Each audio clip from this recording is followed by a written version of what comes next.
नमस्कार, स्वागत है आपका बिहार समाचार में। बिहार वालों के लिए आज कई बड़ी घोषणाएं हो गई है। इस बार विधानसभा चुनाव में कौन सी सरकारें जनता को क्या बड़ी सौगात दे रहे हैं, ये बड़ा ऐलान हो चुका है। गरीबों के लिए, किसानों के लिए बड़ी खबरें हैं। आज की मुख्य खबरों पर विस्तार से बात करेंगे। उससे पहले आपसे एक अनुरोध है, कृपया वीडियो को एक प्यारा सा लाइक अवश्य कर दीजिएगा। चलिए वीडियो में आगे बढ़ते हैं।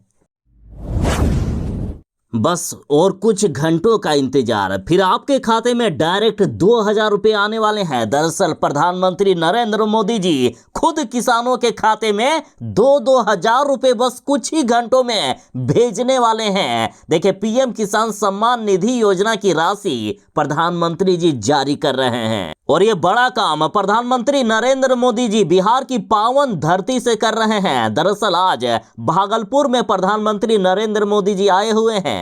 आज भागलपुर की धरती से देश भर के किसानों के खाते में करीब 20,000 करोड़ रुपए की राशि डीबीटी से ट्रांसफर किया जा रहा है। आज 24 फरवरी को 16,000 करोड़ रुपए ट्रांसफर होगा बिहार के किसानों के खाते में। तो बिहार के साथ देश के जितने भी किसान हैं जिनको लाभ पीएम किसान सम्मान निधि योजना का मिलता है, उनके खाते में बस कुछ ही घंटों में 2,000 रुपए की राशि आ जाएंगे, बशर्ते आपने ई-केवाईसी प्रक्रिया पूरी कर ली हो। जो बिहार में सरकारी नौकरी की तलाश कर रहे हैं उनके लिए है बड़ी खुशखबरी। नगर विकास विभाग में 663 पदों पर होगी बम्पर बहाली। देखिए, नगर विकास विभाग में 663 गैर तकनीकी पदों पर बम्पर बहाली की जाएगी। नगर विकास मंत्री नितिन नवीन के आदेश पर विभाग के विभिन्न कार्यालयों में पद सृजन किया गया है। मंत्री जी ने कहा कि जल्द ही कैबिनेट से मंजूरी लेकर नियुक्ति प्रक्रिया शुरू कर दी जाएगी।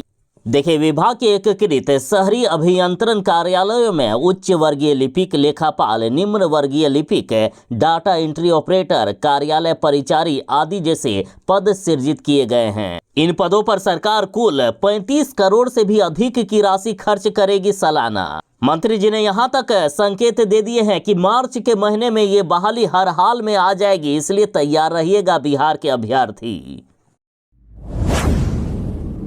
बिहार के वैसे किसान या मछली पालन करने वाले लोग, यदि अपनी जमीन पर आप तालाब बनवाना चाहते हैं तो आपके लिए है बड़ी खुशखबरी। दक्षिण बिहार में नए तालाब खोदकर होगा जल संरक्षण और इसके तहत दक्षिण बिहार में 444 तालाब खुदवाए जाएंगे, जिससे रोजगार भी कई लोगों को मिलेगा। विभाग का मानना है कि इससे न केवल भूजल का संरक्षण होगा, बल्कि किसानों को सिंचाई के लिए समय पर पानी की उपलब्धता भी सुनिश्चित होगी, साथ ही मछली पालन भी बढ़ेगा। देखिए, विभाग ने दक्षिण बिहार के 17 जिलों पटना, नालंदा, रोहतास, कैमूर, गया, नवादा, औरंगाबाद, जहानाबाद, अरवल, जमुई, मुंगेर, लखीसराय, शेखपुरा, बांका, भागलपुर, बक्सर और भोजपुर में इस योजना का कार्यान्वयन किया है। तालाब निर्माण के लिए किसानों को 90% तक अनुदान मिलेगा। तो बिहार के किसान या मछली पालक, यदि अपनी जमीन पर आप तालाब खुदवाना चाहते हैं तो आपको 90% पैसे सरकार देगी, बस 10% पैसे आपको लगाने पड़ेंगे।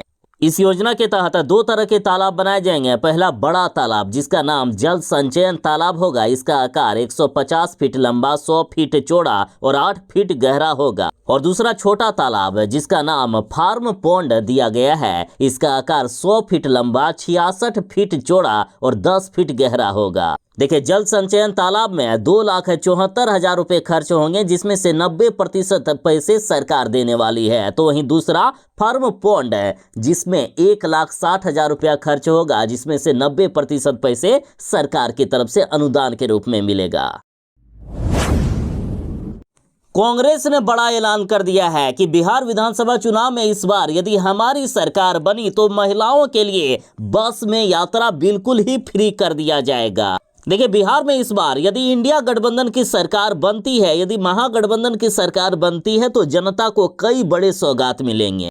फिलहाल कांग्रेस ने कहा है कि यदि हमारी सरकार बनेगी तो गैस सिलेंडर सस्ता होगा, सामाजिक सुरक्षा पेंशन योजना की राशि बढ़ा दी जाएगी, महिलाओं को स्वरोजगार की मुख्य धारा से जोड़कर स्वावलंबी बनाया जाएगा, साथ ही महिलाओं के लिए बस में यात्रा बिल्कुल ही फ्री कर दिया जाएगा। तो दूसरी ओर तेजस्वी यादव ने 5 बड़े शपथ ले लिए हैं कि बिहार के हर घर को 200 यूनिट बिजली फ्री में मिलेगा, हर माताओं बहनों के खाते में 2500 रुपया हर हर महीने भेजा जाएगा। सामाजिक सुरक्षा पेंशन योजना की राशि 400 रुपए से बढ़ाकर 1500 रुपए कर दिया जाएगा।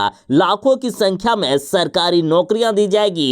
पलायन रोक दिया जाएगा। बिहार में डोमिसाइल पॉलिसी लागू कर दी जाएगी। 1200 रुपए में मिलने वाला गैस सिलेंडर मात्र 500 रुपए में दिया जाएगा। सरकारी नौकरियों में बिहार के युवाओं के लिए 85% पद आरक्षित कर दिया जाएगा। इसके साथ ही तेजस्वी यादव ने कहा है कि किसानों का कर्ज भी हम माफ कर देंगे। किसानों का कर्ज माफ किया जाएगा। गांवों को स्मार्ट बनाया जाएगा और सीसीटीवी कैमरे हर जगह लगाए जाएंगे। शहरों की तरह अब गांवों में भी सीसीटीवी कैमरे लगेंगे। हर जिले में मेडिकल कॉलेज और अस्पताल का गठन कर दिया जाएगा।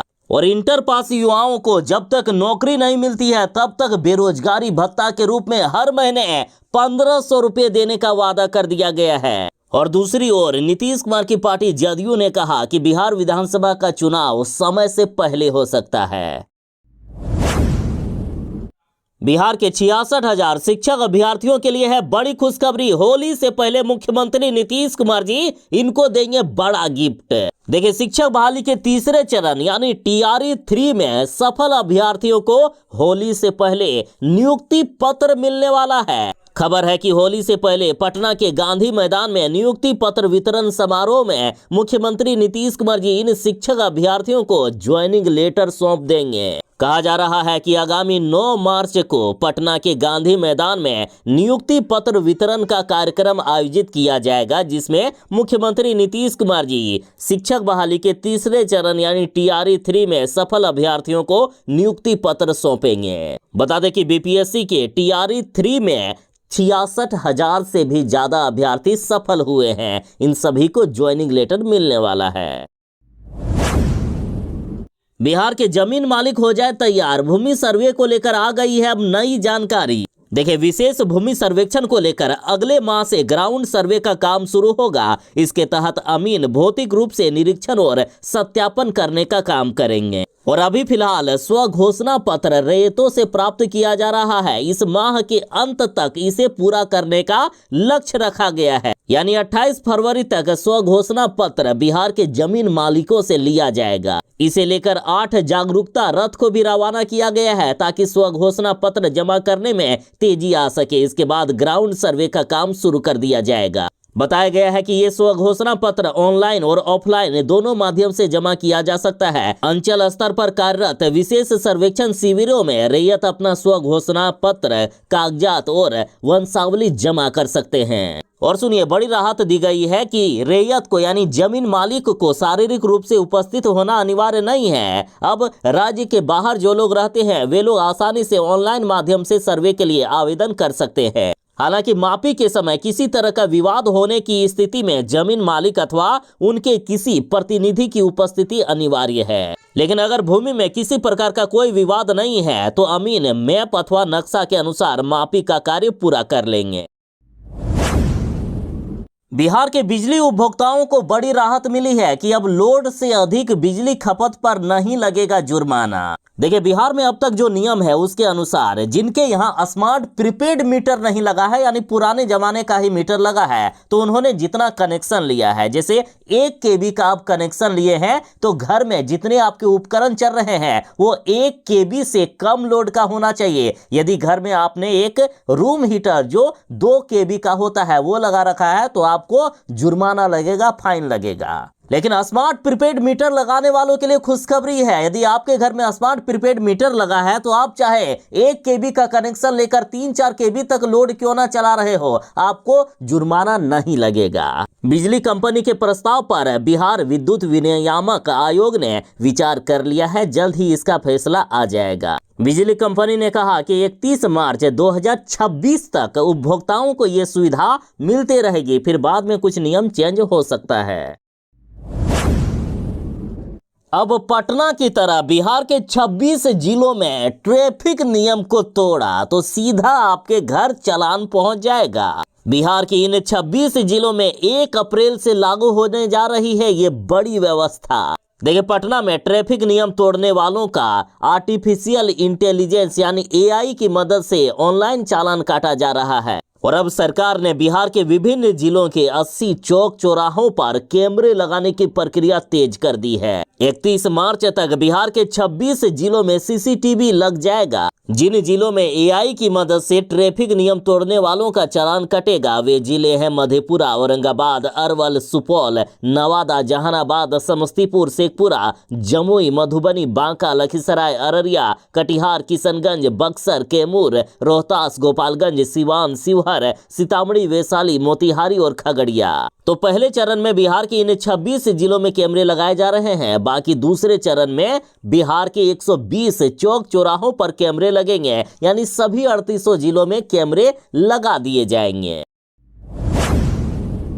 बिहार के किसी भी कोने से अब 3 घंटे में पटना पहुंच जाएंगे। बिहार के एक्सप्रेस प्रोजेक्ट पर 1 लाख करोड़ रुपए की बड़ी योजना शुरू कर दी गई है। देखिए, फिलहाल अभी बिहार के किसी भी कोने से पटना पहुंचने में 5 घंटे का समय लगता है, जिसे अब मात्र 3 घंटे में पूरा करवा दिया जाएगा। और ये बड़ी घोषणा बिहार के उप मुख्यमंत्री सह पथ निर्माण मंत्री विजय कुमार सिन्हा जी ने कर दिया है। इन्होंने कहा है कि 2027 तक हम बिहार में सड़कों का जाल बिछा देंगे। बिहार के किसी भी कोने से पटना मात्र 3 घंटे में पहुंचा जा सकेगा। इन्होंने कहा कि पटना पूर्णिया एक्सप्रेसवे और गोरखपुर सिलीगुड़ी एक्सप्रेसवे के निर्माण के लिए रूट लेखन को मंजूरी मिल गई है। तो वहीं रक्सौल हल्दिया रूट को भी अगले महीने तक मंजूरी मिलने की पूरी उम्मीद है। इसके अलावा बक्सर भागलपुर वाया लखीसराय एक्सप्रेसवे की विस्तृत योजना भी तैयार की जा रही है। इन्होंने कहा कि बिहार में 662 किलोमीटर एक्सप्रेसवे का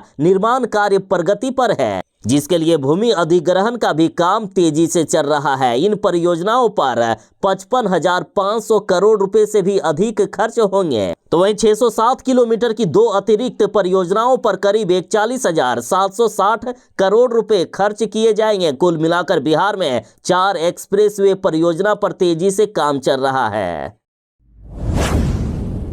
नीतीश कुमार जी के बेटे निशांत कुमार अब राजनीति में आने वाले हैं। नीतीश कुमार जी अपने वारिस के रूप में अपने बेटे को खड़ा कर दिए हैं। अब नीतीश कुमार जी का उम्र हो चला है, उनके जगह पर आखिर बिहार का मुख्यमंत्री कौन बनेगा, इसका फैसला नीतीश कुमार जी ने कर लिए। और अब जदयू कार्यालय के बाहर पोस्टर लगा दिया गया है कि बिहार करे पुकार, आइए निशांत कुमार। और इसी बीच बड़ी खबर यह है कि तेजस्वी यादव ने भी निशांत कुमार को राजनीति में आने का न्योता दे दिया। तेजस्वी यादव बोले कि निशांत यदि राजनीति में आते हैं तो उनका स्वागत है। तेजस्वी यादव ने निशांत कुमार को अपना भाई बताते हुए राजनीति में स्वागत किया है। बिहार के पूर्णिया के सांसद पप्पू यादव ने बागेश्वर धाम के पीठाधीश पंडित धीरेन्द्र कृष्ण शास्त्री को बंदर कह दिया है। पप्पू यादव बोले कि किस आगेश्वर बागेश्वर की बात करते हो, वो एक बंदर है। साथ ही पप्पू यादव ने पंडित धीरेन्द्र कृष्ण शास्त्री के उस दावे को भी खारिज कर दिया जिसमें उन्होंने 60 करोड़ लोगों के महाकुंभ में स्नान करने की बात कही थी। देखिए, बेगूसराय पहुंचे पप्पू यादव ने जब मीडिया से बात की तो उन्होंने कहा कि हमको तो समझ में नहीं आता है कि आप लोग किस आगेश्वर बागेश्वर की बात करते रहते हो। ये आस्था से जुड़ी चीज है। जब बागेश्वर और उनके माँ बाप पैदा भी नहीं हुए थे तब से कुंभ चला रहा है, उसको कुंभ का क्या पता। ये लोग तो बंदर हैं। हम ऐसे बाबाओं को बंदर कहते हैं जो कुछ भी बोल देता है, इसलिए हम बंदर आदि का चर्चा नहीं करते हैं।